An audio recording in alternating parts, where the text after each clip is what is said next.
Assalamualaikum warahmatullahi wabarakatuh. Majelis hakim yang mulia, saudara penuntut umum yang kami hormati, ibu sidang yang kami banggakan. Contohnya rincian pada persidangan hari Kamis tanggal 5 Maret 2015 yang lalu, pemeriksaan perkara pidana nomor 586/2014/2014 PM Padang atas nama terdakwa Farhan Muhammad Panggilan Habib alias Ramses telah sampai pada pembacaan replik oleh saudara penuntut umum. Oleh karena itu pada persidangan kali ini izinkan kami pula selaku tim penasihat hukum dari terdakwa Farhan menyampaikan duplik terhadap replik saudara penuntut umum tersebut yang pada pokoknya adalah sebagai berikut. Pendahuluan pertama, bahwa duplik ini kami sampaikan sebagai elaborasi dari silogisma hukum paling mendasar yang telah kami jelaskan dan kami ungkapkan dalam pledoi yang telah dibacakan pada persidangan hari Rabu tanggal 4 Maret 2015. Dengan kata lain, kami tetap dengan isi dan maksud dari pledoi tersebut. Perlu kami lakukan perbaikan dan penambahan pledoi kami uraikan yang akan kami singgung pula pada duplik yang kami buat di bawah ini.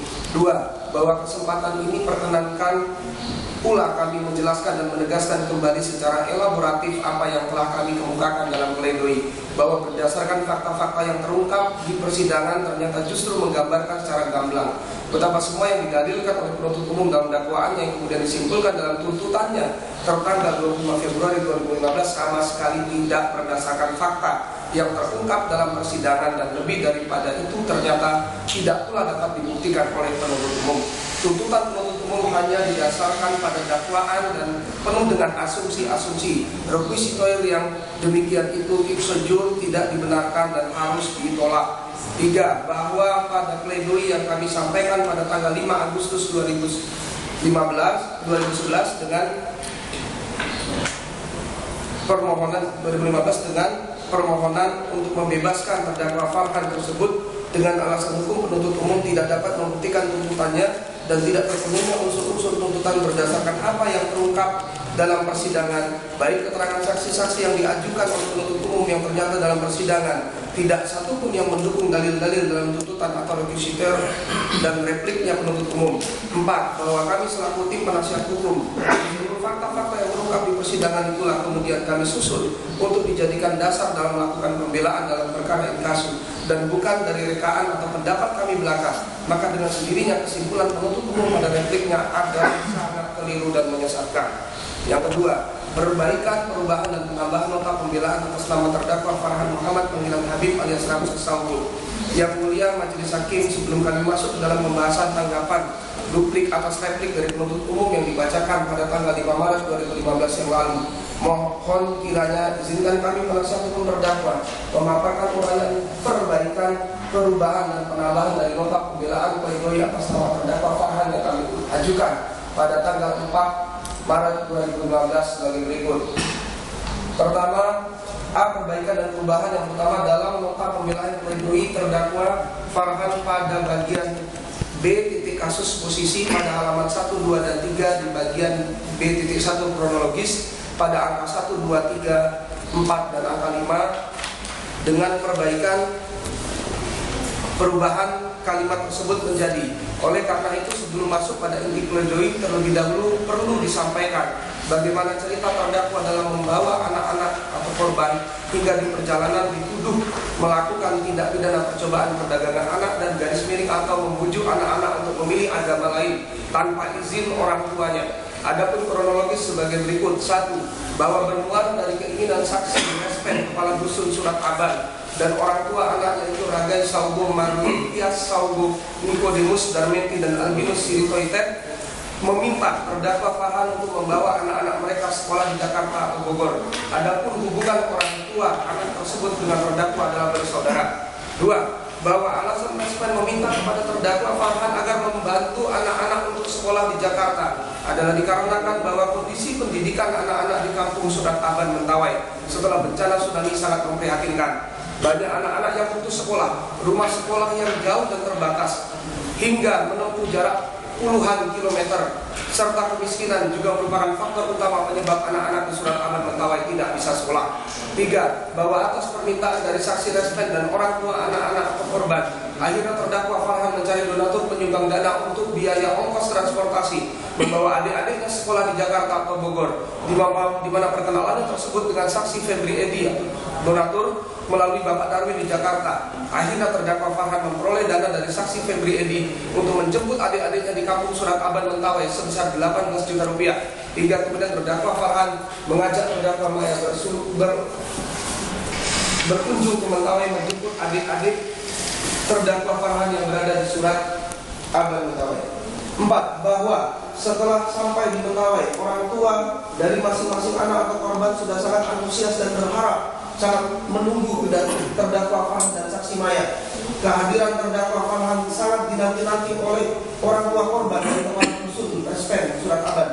Terdakwa Farhan mendatangi rumah orang tua korban dan menceritakan anak-anak yang akan dibawa ke Jakarta atau Bogor. Kemudian malam harinya orang tua anak-anak balik berkunjung ke rumah orang tua terdakwa Farhan.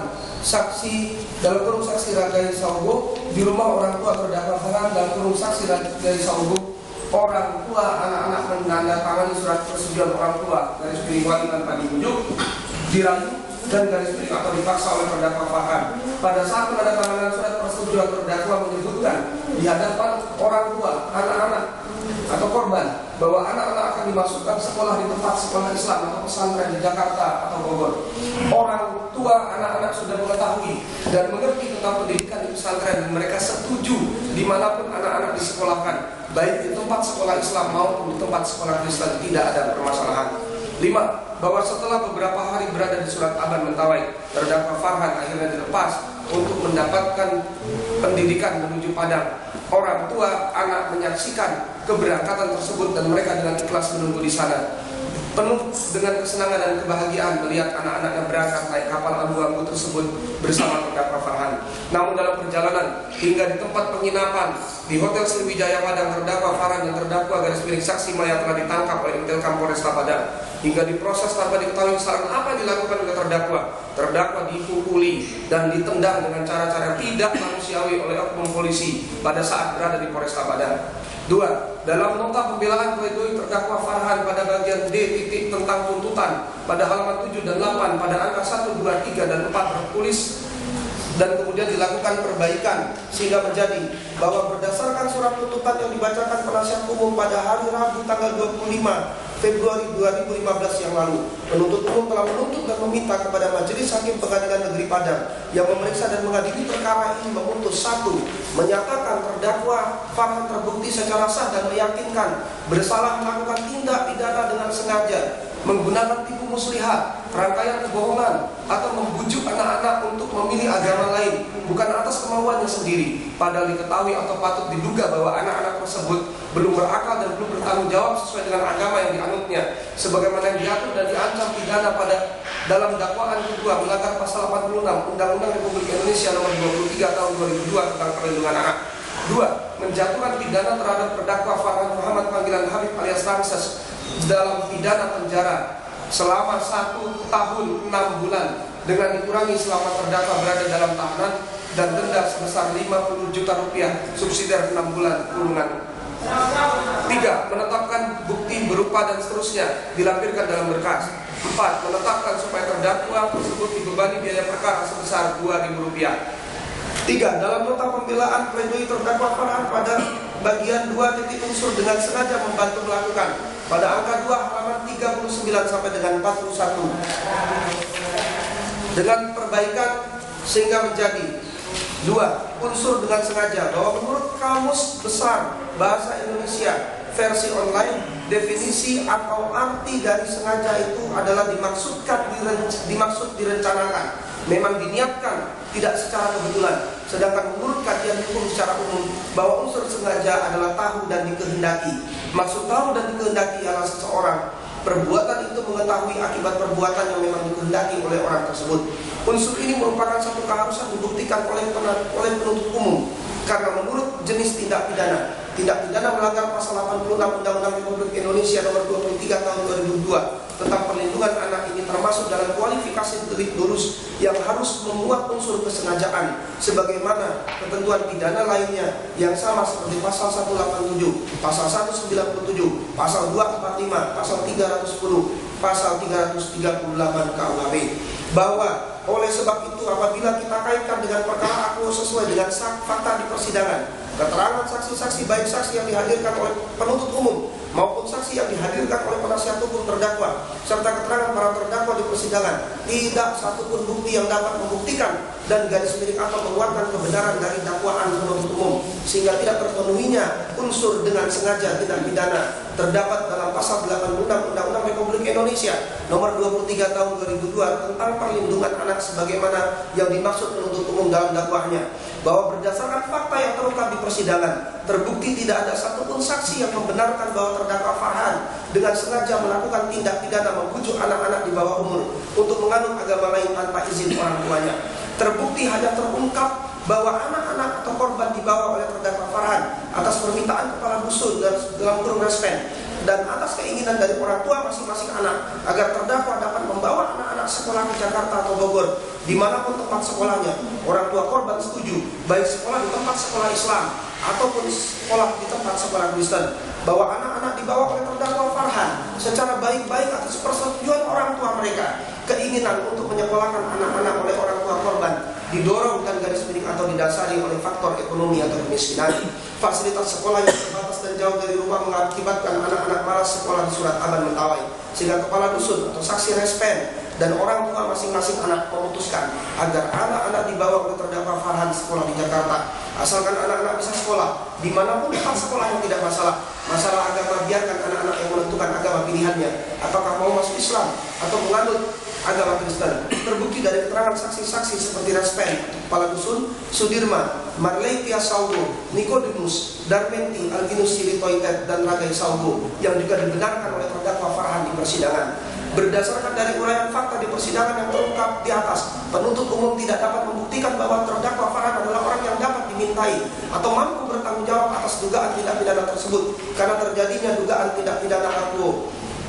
Menurut Profesor Ruslan Saleh dalam bukunya Perbuatan Pidana dan Pertanggungjawaban Pidana penerbit Aksara Negara halaman 85 menyebutkan untuk menentukan adanya kemampuan bertanggung jawab menurut penulis ini ada 2 faktor, yaitu pertama faktor akal dan kedua faktor kehendak. Dalam konteks perkara akuo ternyata penuntut umum tidak dapat membuktikan semula terdakwa Farhan tidak pernah bermaksud dan berkehendak untuk membawa anak-anak sekolah ke Bogor atau ke Jakarta, tetapi oleh karena tuntutan keluarga orang tua korban dan atas permintaan kepala dusun atau saksi respen agar terdakwa bisa mencarikan tempat sekolah gratis di Jakarta atau Bogor karena di kampung Surat Aban orang tua anak-anak tidak mampu untuk menyekolahkan anak-anaknya. Terdakwa Farhan memenuhi permintaan kepala dusun atau saksi respen dengan berusaha mencari donatur penyumbang dana untuk keperluan ongkos biaya membawa anak-anak atau korban yang juga ada sepupu dan kandung dengan terdakwa Farhan. Terbukti penuntut umum dalam surat tuntutannya tidak dapat menjelaskan dan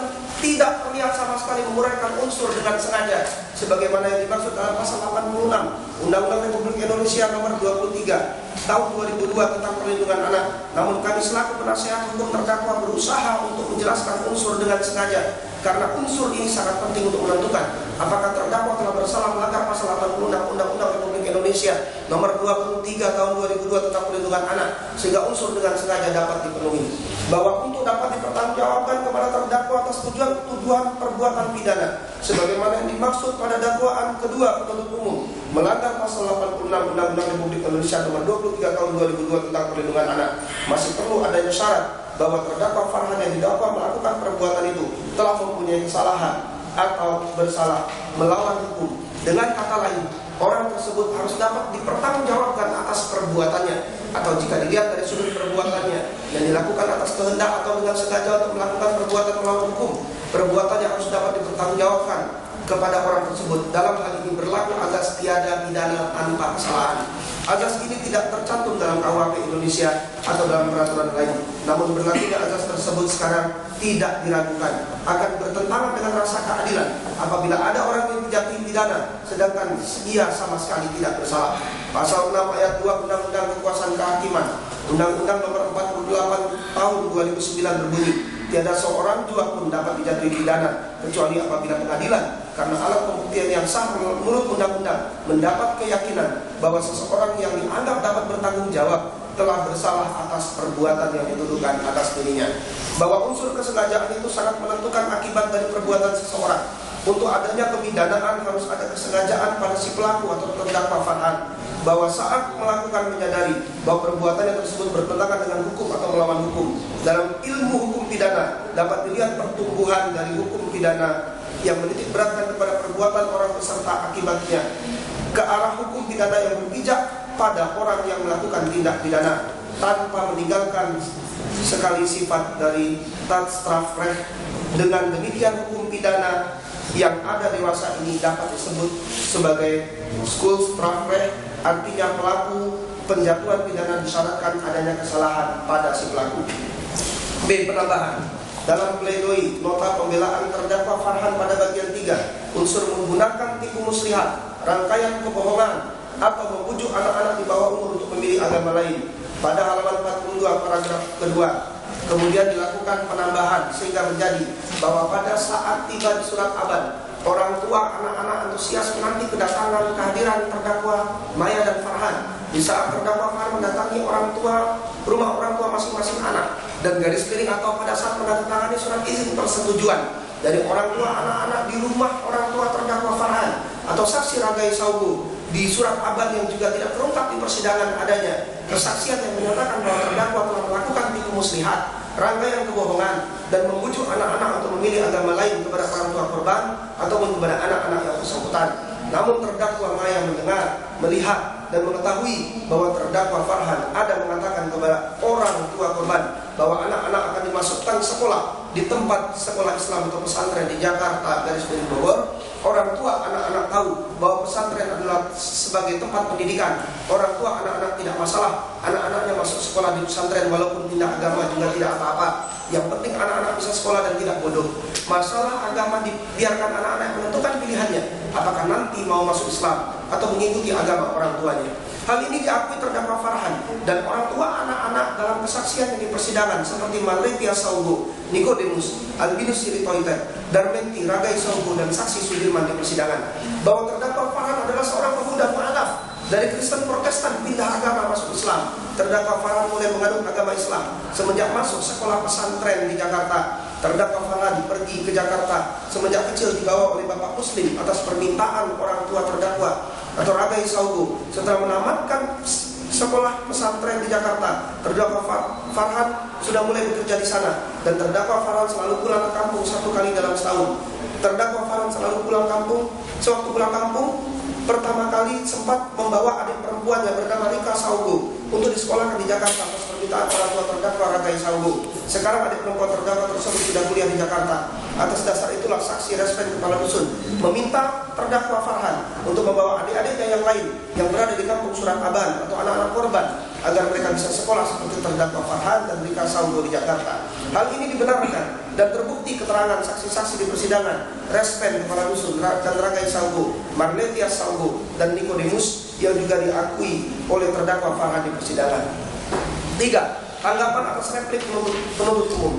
Majelis Hakim yang mulia, saudara penuntut umum yang kami hormati, bahwa setelah kami cermati ternyata replik penuntut umum tidak ada mengemukakan hal-hal atau fakta baru, bahkan pembahasan replik inkasu malah tidak menyentuh substansi dan esensial perkara inkasu. Secara kasat mata di dalam dakwaan saudara jaksa penuntut umum tidak menjelaskan hal tersebut secara rinci. Bahkan BAP surat dakwaan di satu pihak jelas saling bertentangan dengan surat tuntutan dan replik penuntut umum di pihak lain.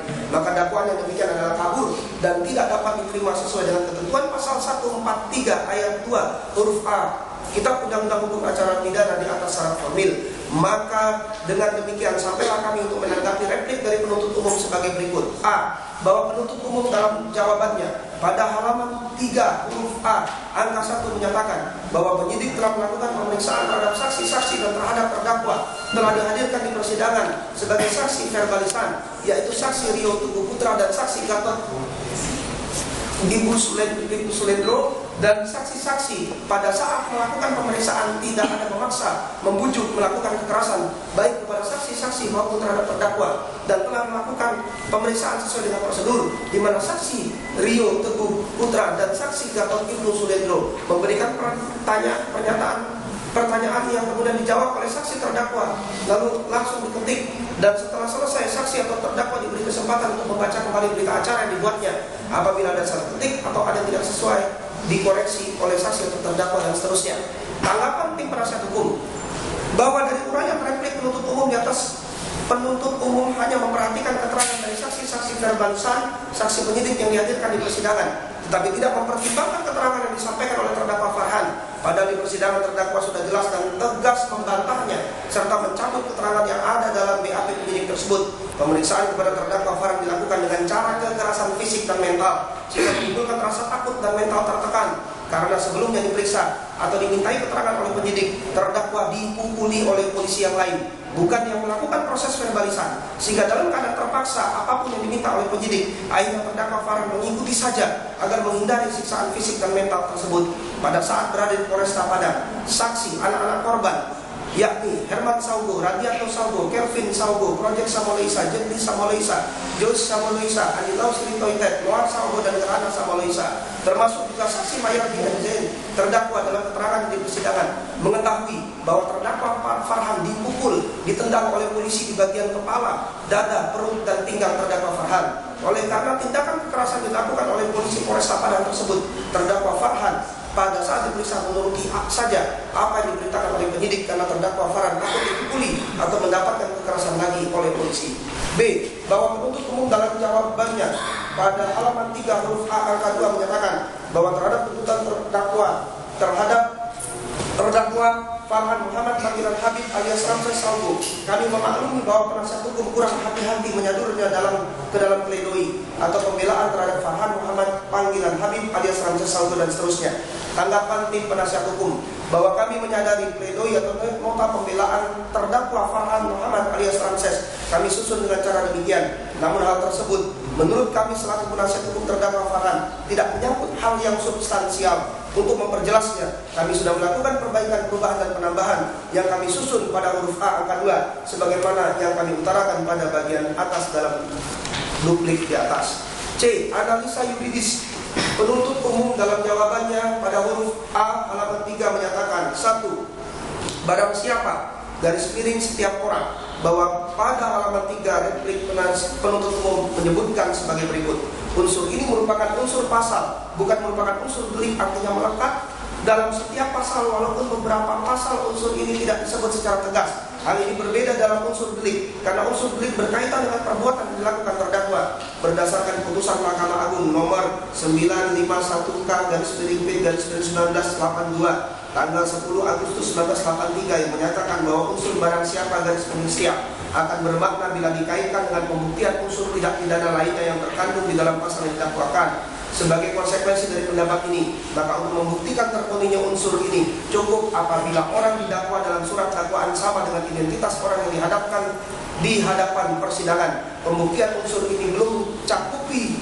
unsur kesalahan, karena perbuatan yang didakwakan akan terbukti apabila seluruh unsur delik atau unsur perbuatan yang dilakukan oleh terdakwa telah terpenuhi. Tanggapan tim penasihat hukum bahwa penuntut umum telah menanggapi dalam analisa yuridisnya bahwa unsur barang siapa garis miring setiap orang adalah unsur pasal, bukan merupakan unsur delik. Artinya unsur barang siapa garis miring setiap sebetulnya tidak termasuk unsur delik, hanya melekat saja dalam sebuah pasal. Penuntut umum mengakui dan membenarkan bahwa unsur setiap orang garis miring barang siapa ini bukan unsur perbuatan delik pidana, sehingga dapat disimpulkan perbuatan yang dilakukan oleh terdakwa bukan termasuk delik pidana yang dituduhkan penuntut umum dalam dakwaannya. Jadi seharusnya penuntut umum tidak perlu membuktikan unsur setiap orang garis miring barang siapa ini dalam perkara aku. Faktanya juga tidak terbukti atas tuduhan pidana yang dituduhkan kepada terdakwa tersebut.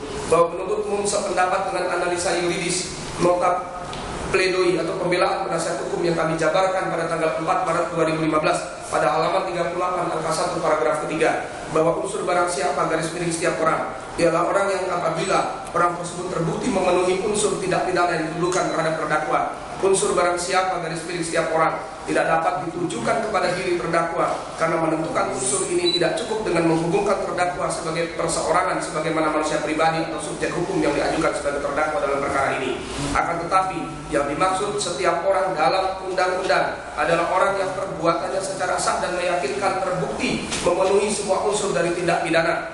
Jadi untuk membuktikan unsur barang siapa garis miring setiap orang harus dibuktikan dan dulu unsur lainnya, karena yang unsur barang siapa garis miring setiap orang masih tergantung pada unsur lainnya. Apabila unsur itu telah terpenuhi, maka unsur barang siapa garis miring setiap orang menunjuk kepada terdakwa. Tetapi sebaliknya, apabila unsur-unsur yang lain tidak terpenuhi, maka unsur barang siapa garis miring setiap orang tidak terpenuhi pula. Bahwa oleh karena penasihat hukum, oleh karena penuntut umum sependapat dengan unsur barang siapa yang kami utarakan pada pledoi atau nota pembelaan penasihat hukum terdakwa, kami tetap pada penjelasan bahwa uraian unsur barang siapa yang telah kami jabarkan pada pledoi yang kami sampaikan pada tanggal 4 Maret 2015. 2. Dengan sengaja, bahwa pada halaman 4 replik penuntut umum menyebutkan sebagai berikut, bahwa yang dimaksud dengan sengaja oleh pembuat undang-undang tidak memberikan definisi tentang offset atau sengaja, tetapi dapat dilihat dari memori fund weightlifting atau MTV. Sesengajaan itu menghendaki dan menginsafi terjadinya satu tindakan serta akibat. Maksudnya apabila seseorang melakukan tindakan dan ianya menyadari pula akibat dari perbuatan itu, bahwa berdasarkan fakta-fakta yang terungkap di persidangan, berdasarkan keterangan saksi-saksi dan seterusnya, bimbingan orang tua. Tanggapan tim penasihat hukum bahwa maksud pengertian jabaran dengan sengaja oleh penuntut umum dalam repliknya sama dan sependapat dengan pengertian dengan maksud sengaja yang kami jabarkan pada analisa yuridis nota pembelaan penasihat hukum pada tanggal 4 Maret 2015 halaman 39 angka 2 paragraf pertama, bahwa menurut Kamus Besar Bahasa Indonesia versi online, sengaja definisi atau arti dari sengaja itu adalah dimaksud direncanakan, memang diniatkan tidak secara kebetulan. Sedangkan menurut kajian hukum secara umum bahwa unsur sengaja adalah tahu dan dikehendaki. Maksud tahu dan dikehendaki ialah seseorang perbuatan itu mengetahui akibat perbuatannya, memang dikehendaki oleh orang tersebut dan seterusnya.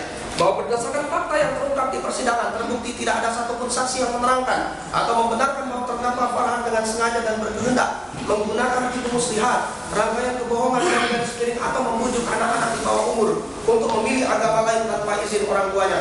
Terbukti di persidangan bahwa anak-anak memang belum dewasa. Oleh karena itu orang tua anak-anak yaitu Marletia Saudo, Nikodemus dan Menti Albinus Siritoiter telah memberikan kuasa perwalian kepada terdakwa Farhan dengan surat persetujuan tertulis tertanggal 21 Juni 2014. Hal ini sesuai dengan keterangannya di depan persidangan pada tanggal 11 Desember 2014 dan persidangan tanggal 15 Januari 2015 yang pada pokoknya Marletia Saudo, Nikodemus dan Menti Albinus Siritoiter